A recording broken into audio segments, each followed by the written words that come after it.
Buenos días, es nuestro honor darle la bienvenida al webinar de la Cámara número 9, la camarita número 9 de Hogar y Oficina, cómo enfrentar el fin de las suspensiones laborales y la vacunación del COVID en la relación laboral. En esta ocasión nos está acompañando el licenciado Juan Gabriel González, socio de la firma de abogados Alfaro, Ferrer y Ramírez.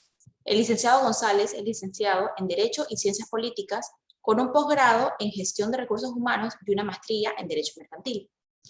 Ha fungido como profesor en la USMA y ha participado en múltiples gremios como lo son el Colegio Nacional de Abogados, CONEP, Fundación del Trabajo en Panamá y la APD.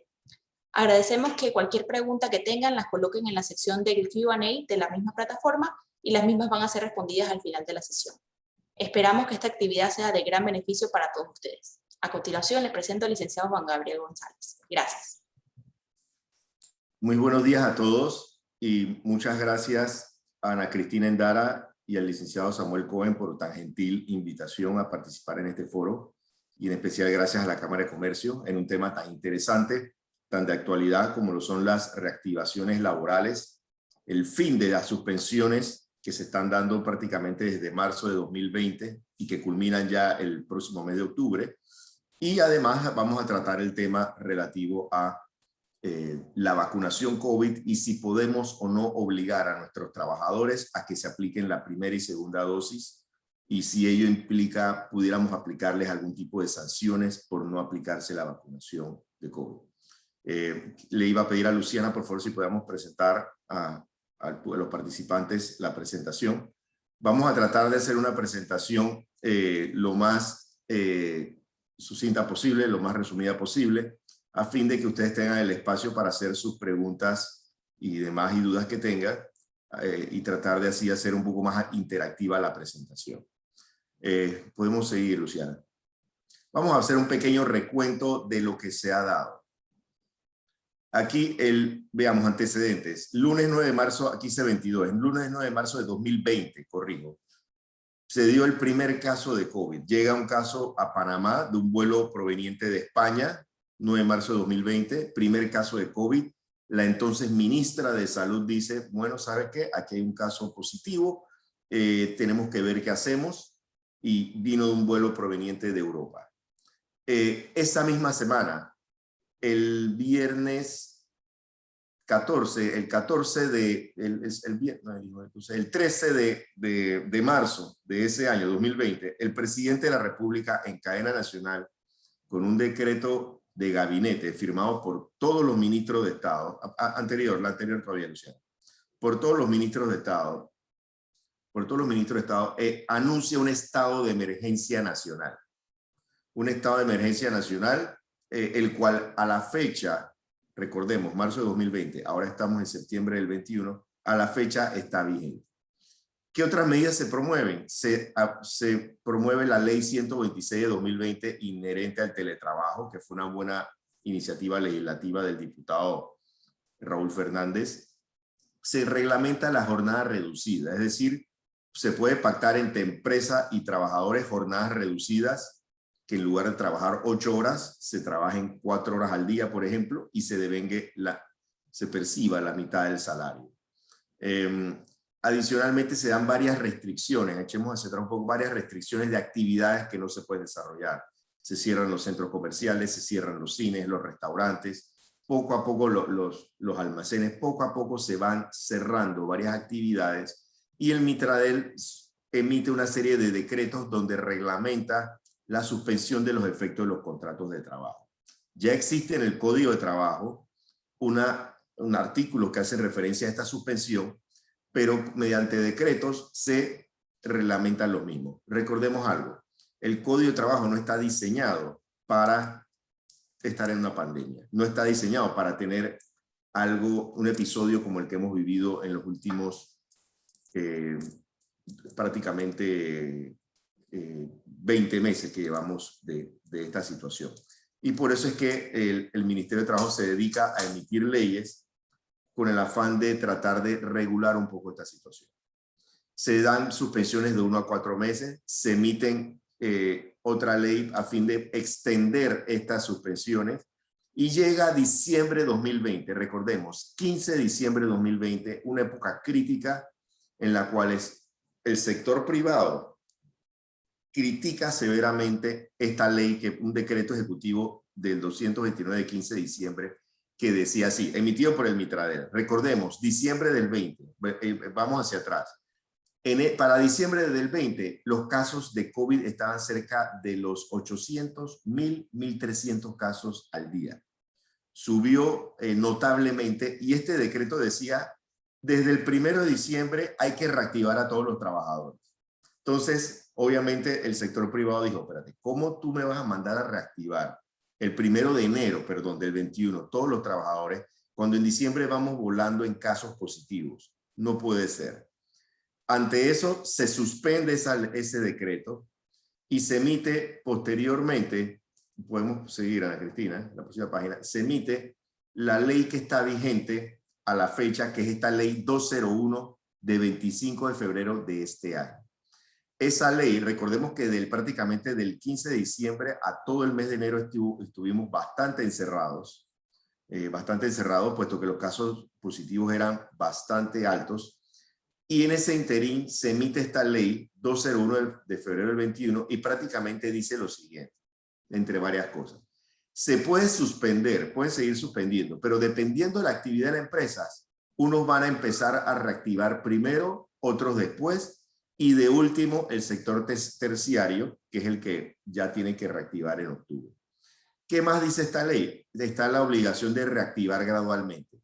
Se reactivan las mujeres embarazadas, los sindicalistas, los trabajadores con más tiempo en la empresa, se reactivan aquellos que han estado más tiempo en la banca o en casa, por así decirlo, y al final los más nuevos se van reactivando de forma tal que sea gradual hasta ahora, insisto, hasta el otro mes, que ya es la última suspensión que podemos tener hasta octubre, y en teoría ya todos en noviembre debiéramos estar reintegrados. ¿Qué más establece esa ley? Mutuos acuerdos. Las terminaciones por mutuo acuerdo se pueden dar, pero ojo, advierte esta ley, tienes que darle 2 días de anticipación al trabajador para que lo piense.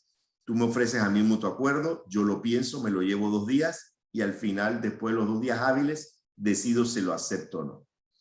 Hay posibilidades de arreglos de pago en estos mutuos acuerdos y las letras prácticamente son similares al salario percibido por el trabajador. Se permite también la modificación y reducción de jornada.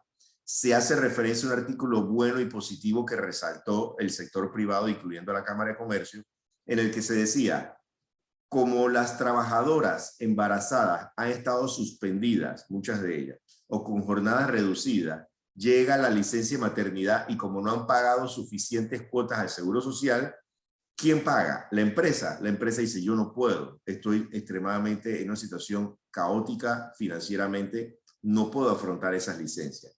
¿Y qué se creó? Un fondo especial, creo que de $4 millones, en los cuales el Seguro Social va a cubrir esas licencias de maternidad, aunque la trabajadora en estos meses de pandemia no estuviese cotizando lo suficiente o estuviese suspendido. Esa es una buena legislación. Lo importante, recordemos, de esta ley es que está vigente hasta el 31 de diciembre de este año. Seguimos, Luciano. Vamos a ver, entonces, ¿qué establece esta ley respecto al tema de las suspensiones? Bueno, hay empresas que tenían restricción de movilidad. Las opciones que se daban era el teletrabajo, bueno, trabajes desde casa, trabajo a disponibilidad, te llamo cuando puedo, reducción de jornada, disminuimos de mutuo acuerdo la jornada de trabajo y la suspensión, que es el tema más delicado. En otras empresas que estaban cerradas desde marzo de 2020, como a la fecha, digamos algunas que pudieran estar hoy en día, las discotecas podían tener estas prórrogas de suspensión, se podían seguir dando y se pueden dar siempre y cuando haya una orden del MINSA que ordene su cierre. Si ya la actividad permite apertura, tú no puedes aplicar de una manera nueva, por así decirlo, una suspensión. Seguimos. Por favor, Luciano. Vamos a ver, ¿qué ocurre con las empresas que, vámonos el tiempo hacia atrás, recordemos, febrero de 2020, que se emitió esta ley que está vigente, la 201 de este año, de 2021, perdón. ¿Qué dice esta ley? ¿Sabes qué? Aquellas empresas que están autorizadas a reiniciar, vamos poco a poco a ir abriendo. En el caso del sector primario, que lo ven aquí ustedes como C1, pero el sector primario, llámese agricultura, ganadería, caza, pesca y otras, se pueden llevar a cabo estas suspensiones hasta 3 meses, que era hasta mayo del 21, gradualmente. Hasta mayo del 21, este tipo de empresas podían llevar a cabo suspensiones. Desde hasta mayo, luego ya lo que es el mes de junio, tenía que estar completamente operando. Para la empresa del sector secundario, minas, industrias, empresas relativas a distribución de gas, construcción, empresas que tienen que ver con temas electrónicos y demás, las suspensiones podían ser de 6 meses, es decir, hasta agosto de este año. Y las reactivaciones tenían que ser gradual. En teoría, estas empresas desde este mes de septiembre ya tienen que estar full, por así decirlo, operando con sus trabajadores. Ojo, full operando con sus trabajadores, pero nada impide que puedan tener teletrabajo, media jornada, etc. Y las de la empresa del sector terciario, que aglutina gran parte de nuestra economía, llámese el turismo, el comercio al por menor y por mayor, que es lo inherente a esta camarita número 9, restaurantes, servicios profesionales, financieras, empresas que tienen que ver con temas administrativos, de entretenimiento y demás. Estas suspensiones eran de hasta 8 meses, es decir, hasta el mes que viene, octubre de este año. Entonces, las reactivaciones tenían que llevarse de manera gradual. Esto ya crea una complejidad, porque muchos dicen, bueno, yo tengo que reactivar en octubre, pero resulta que yo no estoy, si bien es cierto, hay menos casos, hay menos positividad en los casos, si bien es cierto, la economía parece estar mejorando, yo no estoy con la misma situación que tenía antes de marzo de 2020, antes de la pandemia. Yo no estoy en la misma situación de enero y febrero de 2020. No estoy en la misma situación del 19. ¿Qué hago si he tenido toda esta gente suspendida y ahora tengo abruptamente que reactivar? ¿Qué hago? En especial los hoteles. Pongo ejemplo los hoteles. ¿Qué hace la hotelería? No es, usted lo sabemos, no es un secreto a voces. No están llegando tantos turistas. Hay muchas restricciones para viajar, llámese de vacunación, llámese de pruebas de antígeno y demás. Hay una gran reactivación y muchas empresas lo que están haciendo es que dicen, yo en lugar de que viajaras a Centroamérica a visitar clientes o a Estados Unidos, Sudamérica a visitar clientes, hoy en día lo hago, muchas cosas lo hacen por Zoom. Entonces, evidentemente aquí hay una restricción y una contracción del turismo y asimismo las actividades de comercio al por mayor y por menor, financieras y profesionales y de entretenimiento que implican que yo no puedo operar a máxima capacidad. ¿Qué hacer? Seguimos, Luciano. Esto podemos ya pasarlo, Luciana, que esta parte ya lo hablamos. Sigamos la próxima. ¿Qué hacer? ¿Qué hacer ante estas reactivaciones? Una es, que esto suena un poco iluso, pero se puede dar, es que de mutuo acuerdo, tanto la empresa como el trabajador decidan, vamos a extender un poco estas suspensiones 1 mes más, 2 meses más. Y se ponen de acuerdo empresa y trabajadores de forma directa o sindicato y trabajadores y sindicato y empresa de forma directa. Es poco común que esto ocurra porque el trabajador quiere regresar. La otra es conferir licencia sin sueldo acordada. Bueno, yo pido una licencia sin sueldo 1 mes más, deme una licencia sin sueldo 1 mes más o deme un tiempo para tener una licencia sin sueldo, puesto que sabemos que la situación no es la ideal. Esto tampoco es poco común que un trabajador vaya a pedir una licencia sin sueldo. La otra alternativa es que no me gusta tanto, pero está en el tapete, es bueno que el empresario la sepa, es solicitar ante el Ministerio de Trabajo una autorización de despido por causas económicas. Ministerio de Trabajo, tengo que reactivar a 100 trabajadores. Mi economía, mis estados financieros no son los mismos, mis ingresos no son los mismos, mis gastos es cierto que han bajado, han mermado un poco porque ya no tengo el mismo costo de energía eléctrica, pero en la realidad económica es que no puedo sostener estos mismos puestos de trabajo. Ministerio, yo le pido a ustedes que me autoricen terminar a 50 trabajadores. No es tan fácil, es un procedimiento que se puede dar y hay que decirlo públicamente. En ocasiones al Ministerio de Trabajo le puede temblar la mano de autorizar, así, autorizo a la empresa X a que despida 50 trabajadores. Ello no es popular, no es buen visto, políticamente no es conveniente, pero es una realidad de que muchas empresas se van a tener que ver obligadas a pedir estas autorizaciones de despido, puesto que su economía no son similares a las que estaban con anterioridad. Sigamos, veamos qué otras alternativas tiene el empleador. La otra es los mutuos acuerdos. Suscribir mutuos acuerdos, proponerlos, darle 2 días al trabajador a ver que lo piense y llegar a mutuo acuerdo. hay una novedad que tiene esta ley que está vigente, es que se pueden llevar a cabo arreglos de pago. Con los trabajadores que están suspendidos se pueden llegar a arreglos de pago de hasta 3 meses, arreglos de pago de hasta 8 meses de plazo, y en empresas inherentes al turismo y pequeña empresa no hay tope de plazo para el arreglo de pago, siempre y cuando las letras del arreglo sean similares al salario mensual. Es decir, si yo ganaba 600 balboas al mes, mi letra de arreglo de pago debe ser, de mutuo acuerdo, debe ser de 600 al mes mínimo. Entonces sí está posibilidad del mutuo acuerdo. ¿Qué más se puede hacer? Reducir jornada. Pongámonos de acuerdo. Bueno, vuelves a trabajar, pero no te puedo dar trabajo 8 horas. Te puedo dar trabajo 4 horas al día o semanalmente, en lugar de darte 40 horas, te voy a dar 20 horas y vemos cómo la distribuimos. Eso es factible, llegar a un entendimiento respecto a reducción de jornada y reducción de salario mientras esté vigente el estado de emergencia nacional que les hice referencia con antelación. Sigamos, Luciano. Ok, eso respecto como podemos ver, estas son las alternativas que tiene el empleador. Realmente son, insisto, mutuos acuerdos, reactivar con jornadas reducidas. La otra es pedir autorización de despido, que no me gusta mucho. Hay una alternativa que no quise colocar por esta, es despedirlo de que sí porque sí. Se le da una carta, coja, usted está despedido porque sí, porque sí. No me agrada porque o así mismo viene un boomerang de demandas por despedir antojadizamente a estos trabajadores. Pero muchas empresas no les va a quedar otra que tener que llegar a esa posibilidad, puesto que sus finanzas y sus números no son suficientes para poder suplir y abonar los salarios y prestaciones de estos trabajadores. Así que ojalá me equivoque, pero yo vislumbro que en algunas empresas algo de eso se va a dar. Veamos entonces ahora el otro tema. El tema controversial, si puedo o no obligar a mis trabajadores a aplicarles pruebas, los puedo obligar a que se apliquen sus 2 dosis de vacuna anti-COVID. Vamos a ver una ley que ya tiene tiempo. Esta ley 48 de diciembre de 2007, que dice en el artículo 10. Es una ley emitida por el Ministerio de Salud, motivada por el Ministerio de Salud. Es un acto legislativo, es una ley de la República, está vigente y prácticamente lo que dice, todo ciudadano tiene que estar vacunado. Aquí la ciudadanía no puede estar sin vacunación, porque lo contrario aquí puede haber una epidemia, contagio, y la población debe estar vacunada. Eso es lo que en síntesis dice esa legislación. Y leamos lo que dice el artículo 10.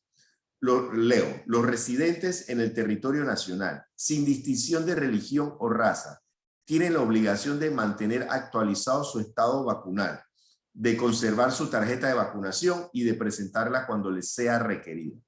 Ojo, para ese entonces, 2007, que estaba esta ley, esto es para nacionales, extranjeros, y sin importar clase social ni nada. Esto es para todos por igual, seamos panameños o no, residentes en Panamá.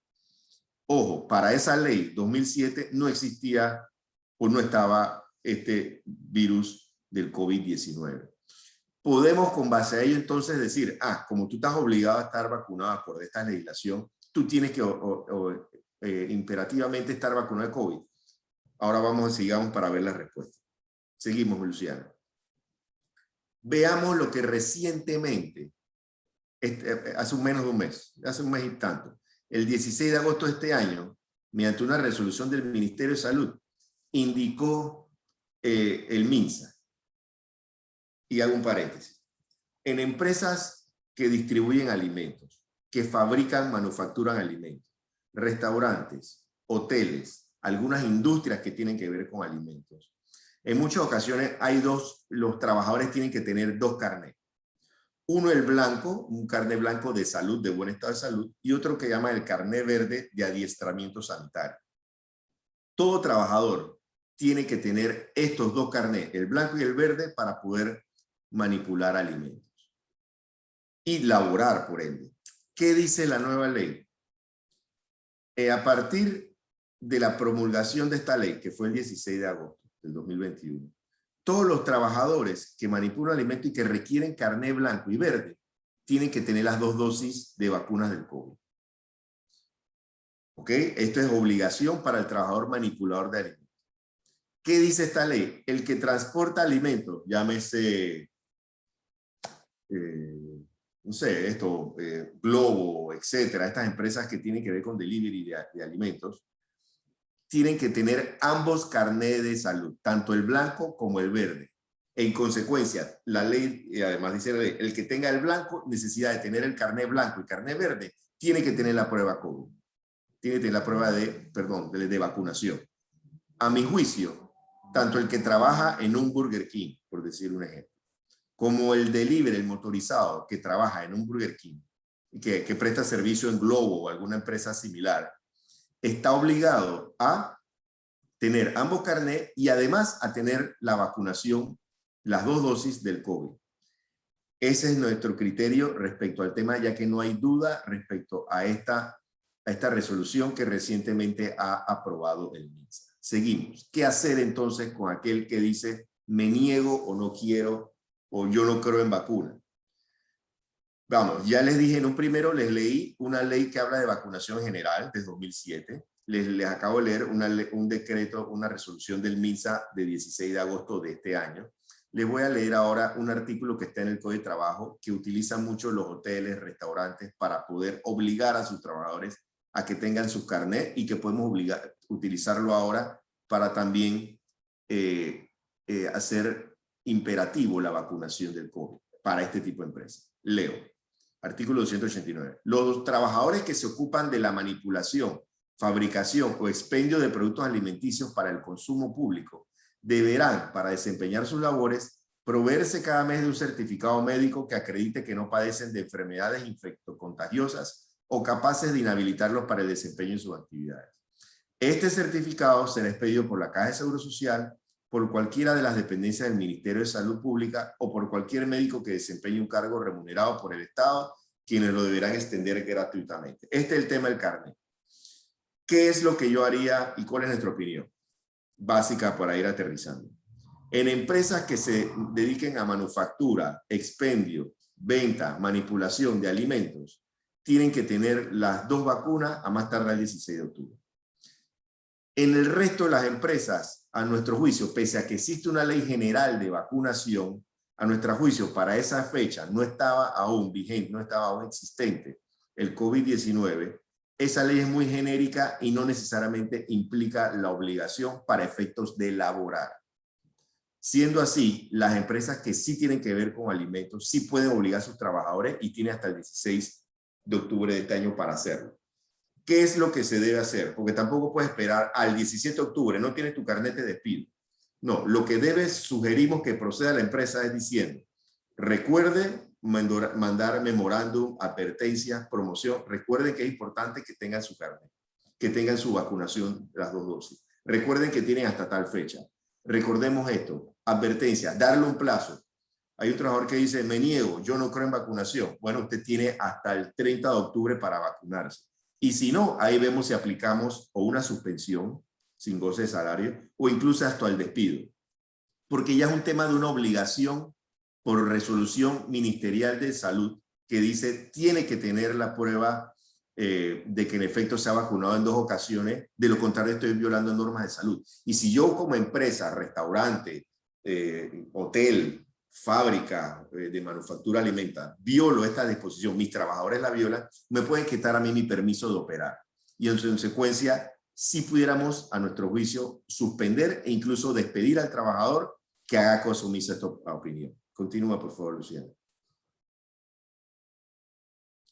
Ahí, como dijimos, las que hacer, ¿qué han hecho algunas empresas respecto al tema de la vacunación? Llámese de alimentos o no, concientizando a sus trabajadores, animándolos a que se vacunen, generando foros, conversaciones donde le digan la importancia de vacunarse y que ello previene la enfermedad, que previene y no solo la previene, sino que si en caso de que te dan de una manera mucho menos severa de aquel que no lo está. Los números y la estadística han sido claras. Eso es lo que he visto en muchas empresas, concientizando a sus trabajadores. Incentivos, le piden a sus trabajadores o le sugieren. Si usted se vacuna, le damos un viático de 20, 30 balboas, le pagamos el tiempo, le honramos las horas que se va a vacunar al centro de salud, al respectivo colegio donde se va a vacunar. Las empresas han hecho incentivos para aquellos que se vacunen. facilitan los horarios, campañas positivas. Lo he visto que utilizan eslogans que dicen yo sí estoy vacunado, yo sí me vacuno, incluso pulseras que dicen yo me estoy vacunado. Temas que hagan un poco más placentero, por así decirlo, y más que se vea como algo positivo, algo correcto el estar vacunado. Y me ha sorprendido que la gente joven, en su gran mayoría, de manera muy consciente y voluntaria, han abarrotado los centros de vacunación. Son en la población joven, en muchas empresas, son quienes más están dispuestos a tomar y aplicarse su vacuna. En el caso de los manipuladores de alimentos, advertir como manifesté y si no cumplen, suspender o incluso hasta llegar al despido justificado. Seguimos. Básicamente esto es lo que le tenía el día de hoy para hablar sobre estos temas, tanto las suspensiones como de la vacunación obligatoria. Traté de no extenderme tanto a fin de que ustedes puedan plantear las interrogantes que a bien tengan, y gracias nuevamente a la camarita número 9 por hacerme participar, permitirme a ustedes este espacio para hablar de estos temas laborales de gran interés. Muchas gracias, Juan Gabriel. Creo que esto para los miembros de esta camarita es muy importante en este momento, ya que a final del mes de octubre ya el 100% de los colaboradores deben estar activados. ¿Cómo es el proceso de reactivación? Porque el proceso no es solamente llamar a los colaboradores y que regresen a trabajar. También hay cosas que hay que hacer en el Ministerio de Trabajo. Entonces, si nos puedes hablar un poco de qué significa reactivar al colaborador. Sí, reactivar es básicamente informarle al Mitradel, y el Mitradel quiere esto por estadística más que todo, Samuel, porque el Mitradel, ustedes ven que la ministra y el viceministro dicen, habían casi 300.000 contratos suspendidos, al sol de hoy ya hay menos, es por estadística. Básicamente para ellos decirle, hey, a la ciudadanía, miren para que vean qué efectiva ha sido la vacunación, qué efectiva han sido las reactivaciones, que ya tenemos, nada más nos quedan tantos trabajadores. Entonces, lo que ha ocurrido, lo que debemos hacer nosotros como empresa es, obviamente tenemos hasta octubre para poder tener suspensiones, y una vez ya se den ese final de esas suspensiones, en noviembre informar al Mitrader, bueno, ya estoy reactivando los últimos 10, 20, 30, 40 trabajadores, y esta es la lista. Todos los meses, así cuando hacemos suspensiones, también le decimos al Mitrader, poco a poco, recuerda que era de una manera programada, de una manera escalonada. Este mes suspendo a esto, pero reactivo a estos 3. Y así poco a poco. Y eso es lo que se va a dar. E insisto, es un tema para meramente de estadística, porque el Mitrael quiere saber a ciencia cierta cuántos empleados o cuántos no están reactivados. Y también por algo ocurre, y hay que decirlo aquí públicamente, hay muchas empresas que hacen lo siguiente: Samuel, ven a trabajar conmigo, pero trabaja conmigo, pero yo no te voy a pagar seguro social. Ni tú ni yo, Samuel. No digamos nada de la caja del seguro social. Yo te voy a pagar la mitad del salario, pero te lo pago libre del polvo y paja y no lo reporto al seguro social. Y eso genera un problema. No sé si con esto te respondí más o menos. Sí, claro. ¿Cuánta responsabilidad, o sea, considerando de que no podemos obligar al colaborador, pero sí hay, bueno, algunas empresas o algunas actividades, sí hay una obligación de vacunación por su actividad, sí, y los carneles blancos y verdes. Y hay, en otro caso, donde las empresas van a incentivar la vacunación. ¿Cuánta responsabilidad tú crees que pudiera existir por parte de la empresa si hay alguna reacción adversa, si hay alguna alergia, si hay alguna situación que pueda ser causada por la vacuna y la empresa incentivó la vacunación? Sí, mira, hay algo, y es muy válida tu pregunta. Lo que he visto de empresas no es que llevan al MINSA al local. Vamos a ver, no es que llevan al Ministerio de Salud y a los funcionarios al sitio de la empresa, porque eso se ve como más, como compartida la responsabilidad. Es un tema más de voluntario. Oiga, Samuel, la vacunación ya empezó para el circuito donde usted vive. Le damos la facilidad de tómese 3, 4 horas para que vaya, haga su fila y vacúnese y vuelva, le pagamos su hora y le damos un incentivo de viático, pero hasta ahí. Ahí yo no veo responsabilidad de alguna entre la empresa y los efectos secundarios o adversos que pueda tener la vacunación. Más me inquietaría, Samuel, si tú como empresario dices, bueno, voy a traer el MINSA aquí, yo adquirí, le digo al hospital San Fernando, al hospital X, que esté llevando, vengan aquí en sitio a mi oficina, y aquí en la planta los trabajadores en fila para que se vacunen. Me inquieta un poco más eso. Pero eso no lo estoy viendo. No lo estoy viendo porque creo que el propio MINSA no lo está permitiendo. Solamente para aclarar un punto con respecto a la finalización del tema de la suspensión. Hay empresas que nunca dejaron de operar, pero sus ingresos sí se han visto mermados. Esas empresas que nunca dejaron de operar, o sea, ya básicamente para el final de octubre, el 100% de los trabajadores del país deben estar reactivados en algún nivel de jornada, ¿correcto? Correcto, Samuel, salvo que el MINSA diga que creo que, por ejemplo, una actividad ejemplo es las discotecas. Si el MINSA dice, hey, todavía no puede haber discoteca porque eso es indoor, eso es al interno, no es externo, esta actividad la tengo que mantener cerrada, entonces ya esa discoteca puede decir, mire, aquí hay una resolución del MINSA que me mantiene obligación de estar cerrado. Con base a ello, yo me voy al Código de Trabajo porque recordemos que el Código está y establece que yo puedo pedir la suspensión. En vista de que esto se está dando, yo pido suspensión. O ni Dios lo permita, Samuel, ni Dios lo permita. Hay un rebrote, posiblemente tengamos entonces que pedir nuevamente suspensiones. Crucemos dedos, pidamos, oremos de que eso no sea así, pero eso pudiera darse, Samuel. Recordemos que hemos tenido altas y bajas. Gracias a Dios tenemos una meseta donde ayer vi que nada más eran como 200 casos. Ojalá se mantenga así, pero a tu... Sí, 152 ayer. Sí, de 3.000 y pico de pruebas, es bastante bajo. Pero a tu respuesta puntual, Samuel, todas las empresas del sector primario, que era agricultura, el secundario, que era más de todo industrias, minas y demás, y el terciario, que es de servicio, que es al comercio al por menor, turismo y demás, para el mes de noviembre, todos sus trabajadores, en teoría, deben estar o reactivados, o terminados, o con medias jornadas, o en algo. Ya no pueden estar en este límite. Ok. Y el tema de la jornada reducida, según entiendo, es un acuerdo mutuo, ¿correcto? O sea, yo no puedo imponer la jornada reducida, es algo que se tiene que acordar entre las dos partes. ¿Qué hago si la empresa no puede cubrir más que la jornada reducida y el colaborador se niega a llegar a este acuerdo? Sí, ahí lo que ocurriría, Samuel, es decirle, bueno, si esto no camina, lleguemos a un acuerdo de terminación. Vamos a ir a un acuerdo de terminación, un mutuo acuerdo. Y si él dice, no me da la gana, la empresa tiene dos alternativas más. O pedirle al Ministerio de Trabajo, aquí hay 20 trabajadores que quieren ganar full, como si estuviéramos en bonanza económica, mi número no da, te pido permiso para poder despedirlos. O la otra es no esperar esa decisión del Ministerio de Trabajo, que toma tiempo y es un vía crucis, pero se puede probar con tu estado financiero de que la economía está mal, y si no con estos señores decirle, bueno, tomen su carta de despido. Serán cartas de despido un poco antojadizas, porque tú tienes que tener una causal real. Al final se van, pero genera un problema de un volumen y una lluvia de demandas que tú tampoco quieres. Claro.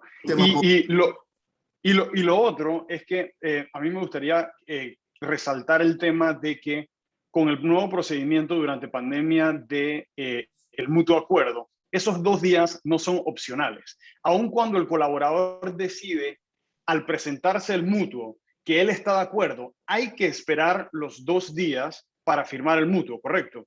Correcto, mira, Samuel, aquí vamos a hablarlo claro. Tú me lo ofreces a mí. Juan Gabriel, aquí está, tienes 2 días. Hoy es martes, estoy hasta el viernes, jueves, viernes. Puede que yo te diga, Samuel, yo vi los números, $15,000, esto lo vi ya, yo lo había verificado, estoy de acuerdo. He visto, pero hay un riesgo, que digo, mire, señor Cohen, yo le firmo el mutuo acuerdo y pongamos fecha de que usted me ofreció esto la semana pasada. Y firmamos como si yo hubiese tenido la semana pasada esto. Yo no tengo problema, hagamos el documento, la papelería retroactiva, como si fuera hacia atrás. Yo no tengo problema, señor Cohen, yo voy a firmar. Eso lo puedes hacer en ciertos casos que tengas extrema confianza. Pero es un riesgo, que a futuro yo diga, no, el señor Cohen me alteró la fecha, me cuenteó, me echó arena. Claro, pero lo hagamos retroactivo o no, los 2 días son no negociables. El documento el documento tiene que salir, tiene que reflejar que diste 2 días. Okay. Insisto, he visto, porque tampoco vamos aquí a llamarnos a engaño, he visto que trabajadores de extrema confianza, Samuel, tener una buena relación, yo estoy claro, no tengo que esperar hasta el jueves, yo firmo ya, pero tú colocas como si hace 2 días atrás me hubiese hecho la oferta. Lo he visto. ¿Hay un riesgo? Sí. En trabajadores que tienen extrema confianza. Si no tienes una confianza así, la sugerencia es propon hoy, espera 2 días y a los 2 días firmas. Y esto aplica para todas las empresas, no solamente las que tuvieron colaboradores suspendidos. Ahorita mismo, cualquier mutuo acuerdo requiere los 2 días de espera. Correcto. Haya estado suspendida, no haya estado suspendida, sea un hospital, una farmacia, sigue estando vigente esta norma, insisto, hasta el 31 de diciembre. La preocupación que tiene el sector privado, ¿cuál es, Samuel? Que termine la ley, que el sector obrero vaya y toque la puerta y diga, oiga, nos gustó eso los 2 días, legisladores. Hagan una ley de que lo de los 2 días de los mutuacuerdos sea para toda la vida y no para pandemia. Eso me inquieta un poco. Y a todos nos inquieta eso. Porque quita un poco el efecto práctico, Samuel. Porque el mutuacuerdo, no por el efecto sorpresivo de darte la sorpresa, sino porque ocurre algo también, Samuel, y seamos francos. Tú me propones a mí el mutuacuerdo, y cuando yo sé que tú me quieres sacar, yo veo que me invento. Me busco un fuero, me digo que estoy enfermo, digo que estoy hipertenso, que estoy fregado, veo que invento, ahora viene el fuero de paternidad. En esos 2 días me da mucho para pensar maquiavélicamente. Entonces, a veces, honestamente, yo prefiero la flexibilidad que ha resultado muy bien y practicidad del mutuo acuerdo de que te lo ofrezco, llama a tu abogado, llama a tu contador, ve al Ministerio de Trabajo si quieres, consulta y vienes y terminamos. Pero el hecho de tener 2 días no me agrada ni me gustaría que eso se perpetuara. ¿El mutuo acuerdo de jornada reducida debe registrarse en el Mitradel o eso es un acuerdo interno entre colaborador y empresa? Un acuerdo interno, y sí existe un decreto todavía del año pasado que obligaba a registrarlo, pero era para efectos de estadística también del Mitradel. Así que yo recomendaría firmarlo y llevarlo al Mitradel. Eso siempre se puede. ¿Y eso cuánto tiempo se puede extender este acuerdo, basado en el acuerdo? A nuestro juicio, de la reducción de jornada hasta tengamos el estado de emergencia nacional que está por ahora, como te dije, desde el 13 de marzo del 20, que lo anunció el presidente y lo firmó con todos sus ministros de Estado desde el 13 de marzo del 20, y se mantiene. Mientras tengamos estado de emergencia nacional, podemos llevar a cabo estas reducciones de jornada, de mutuo acuerdo. Sindicato empresa, trabajadores empresa. Ojo, Samuel, tengo que reconocer, hay sindicatos que han sido sensatos y lo han aceptado. Algunos extremadamente radicales y lo hemos visto que no, pero otros han sido muy sensatos y han aceptado y han convenido y entendido la necesidad de reducir jornadas. En el caso de las licencias de gravidez, sí han habido algunos casos en donde la colaboradora embarazada, la colaboradora embarazada ha recibido proporcional a la jornada reducida en la que estuvo. ¿Has tenido casos de eso en donde no necesariamente a las embarazadas se les ha cubierto la licencia de maternidad en su totalidad? Sí, mira, esta ley, la 201, como dije, lo aplaudible para el sector privado y para las mujeres embarazadas era eso, que aunque estaba suspendida, o aunque tenías media jornada, en lugar de ganar 1.000, estabas ganando 500, en teoría el Seguro Social, cuando llegaba a su licencia de maternidad, le iba a reconocer sus 3 meses y medio completo con sus 1.000 al mes. Eso es lo que he visto en la práctica. He escuchado casos donde el Seguro Social dice, no, lo que pasa es que, Samuel, tú no estabas al día con la caja del Seguro Social a febrero.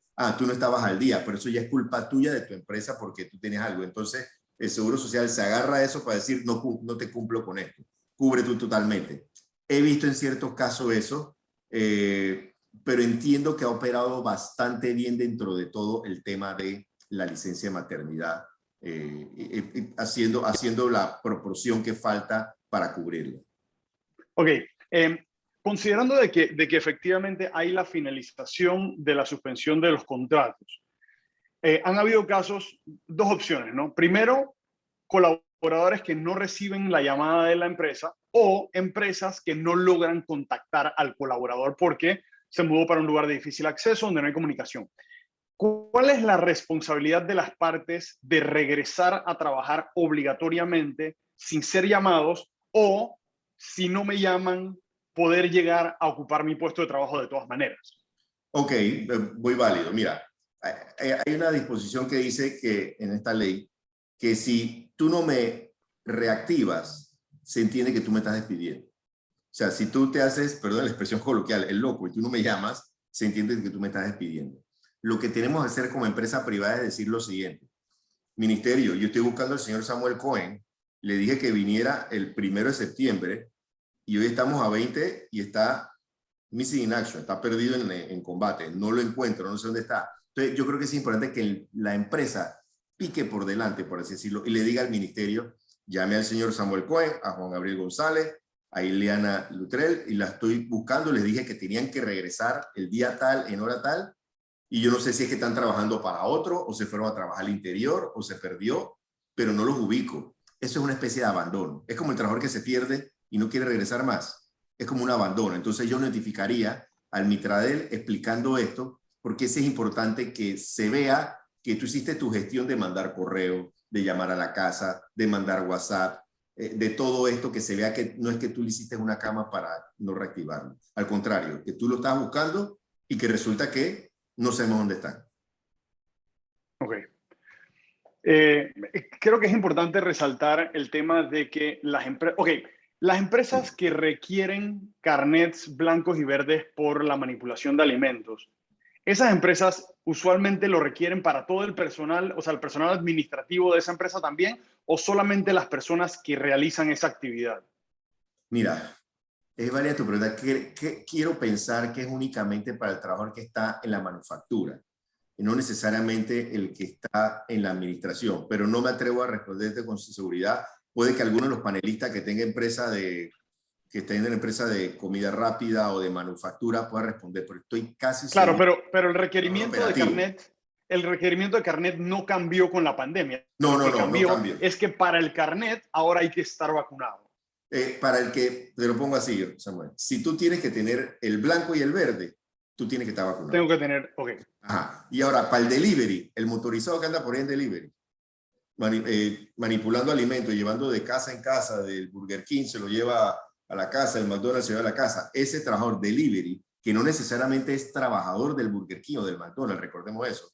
Recordemos que estos son aplicaciones, estos Globo, estas empresas, Apetito 24, etcétera. Estos trabajadores o estos profesionales, como se le llame, hoy en día tienen que tener, hasta el 16 de octubre, tienen para tener el blanco y el verde. Y encima, como tienen que tener blanco y verde, también tienen que tener la vacunación.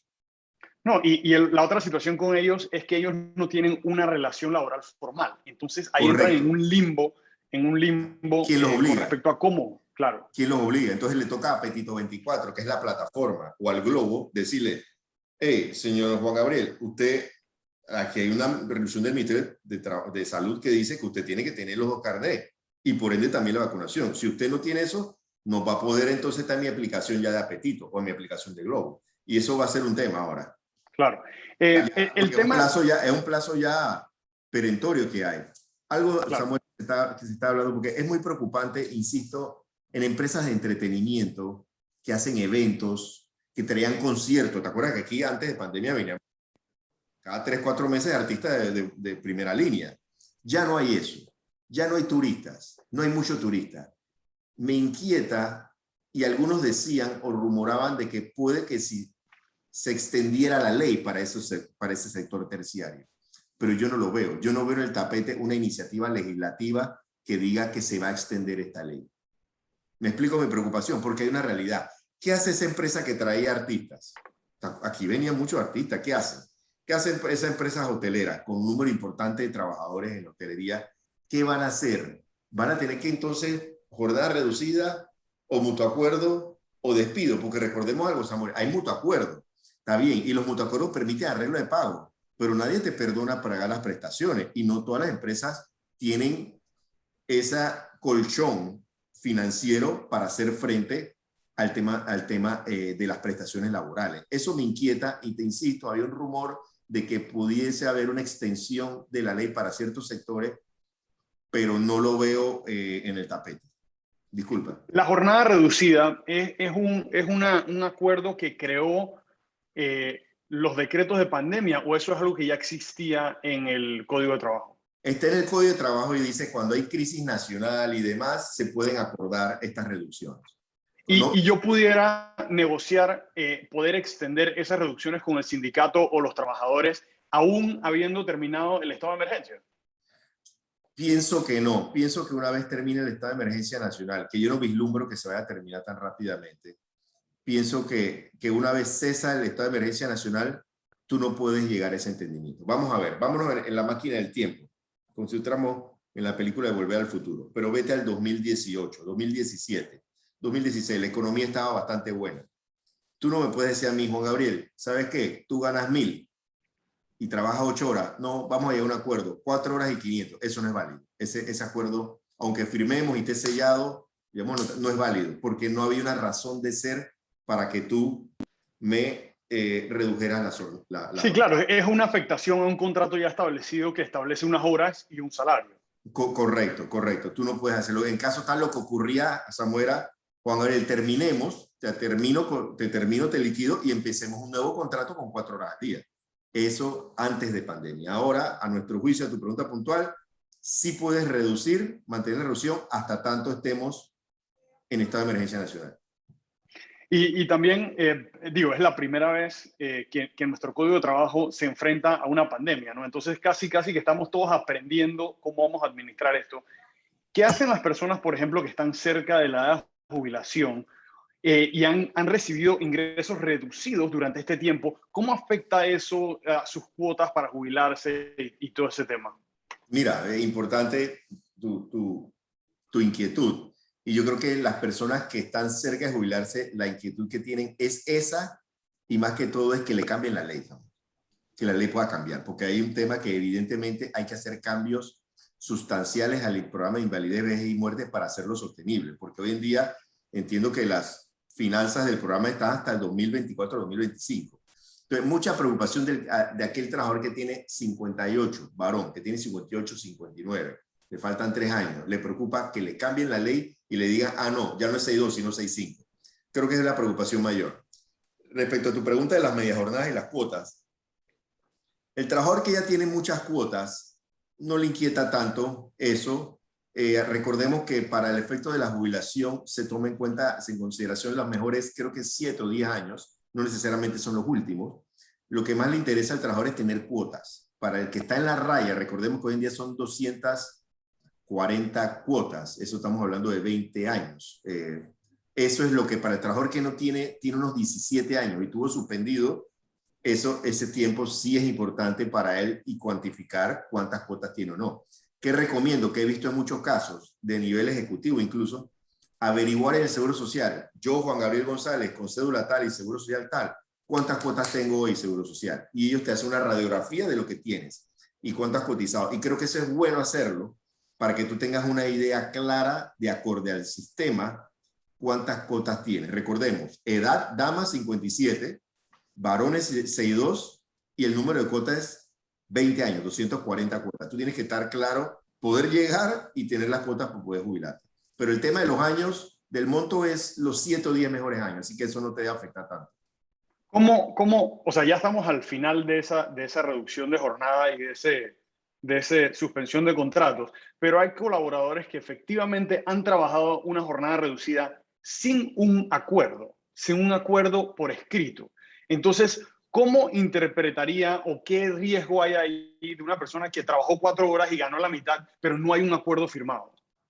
Debemos hacer, mira, esa es una preocupación y la otra es que yo no presenté las suspensiones en término. Pasa y me está pasando. Vamos a explicarlo un poco. El que no tiene acuerdo firmado debe firmar, debe procurar, aunque sea con un correo. Samuel, vas a trabajar 8 horas en vez de tanto, desde el mes tanto, y que tú digas sí, aunque sea un correo, aunque sea informal, pero algo hay que tener. En el aire no debe estar, porque sí es un riesgo.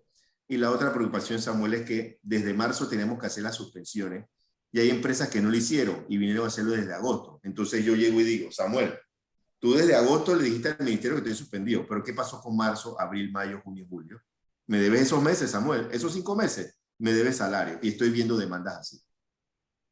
Entonces hay que tratar de documentar todo esto desde el punto de vista legal para que estés cubierto. Ok. Bueno, creo aquí queda una pregunta adicional que dice, ¿cómo se ubica a una empresa que cierra para solventar cuotas que no aparezcan?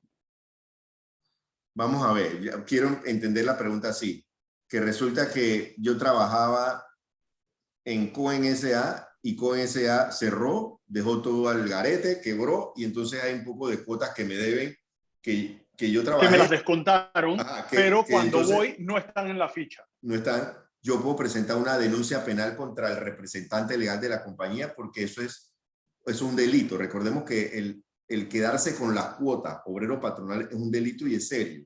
Yo pudiera presentar una denuncia penal, una querella penal contra Cohen S.A. porque el señor Samuel me descontó todos estos meses, se quedó con la plata y no me reportó.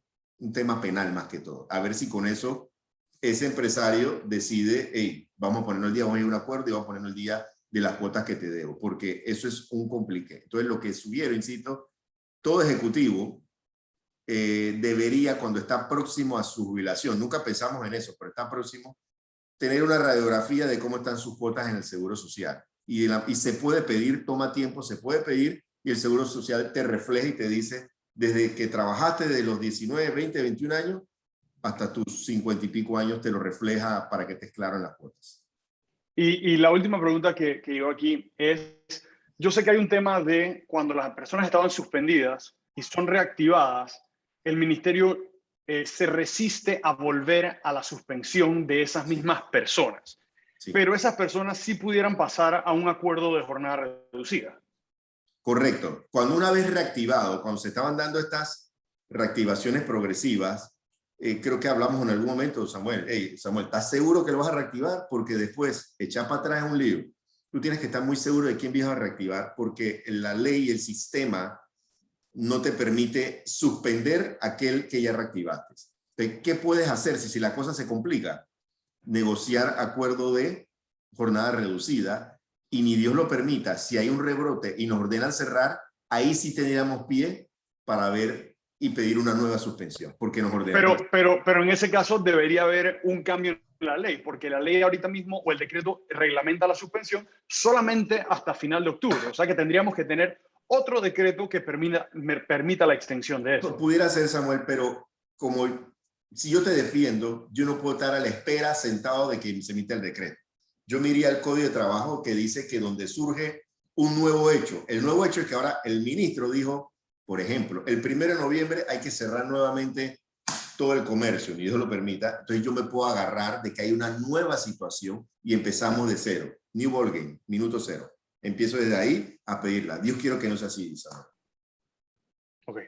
Yo creo que ese es positivo, Samuel, yo creo que ese es positivo y de que la vacunación es lo que es. Es lo que es. La alternativa.